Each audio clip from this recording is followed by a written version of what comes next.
bikin celimpungan ya, salah satu varian makanan khas Palembang. Ini adonannya ya. Kita didihkan air ya, kita masukkan.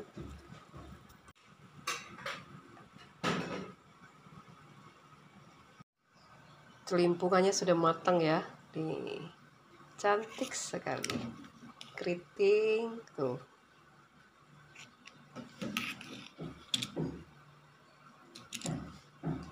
Seperti ini ya.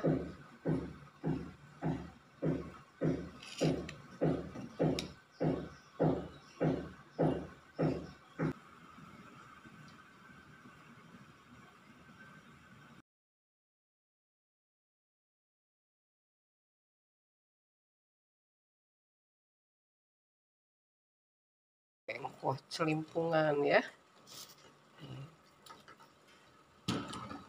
Siap disiramkan di atas celimpungan ya.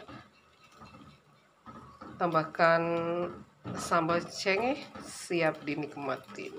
Kita aduk ya sambal cengkehnya ya. Nih. Bismillah. Lemaknya.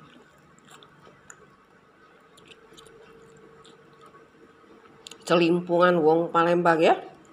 Yang rasanya luar biasa. Seperti ini, kuahnya kental ya.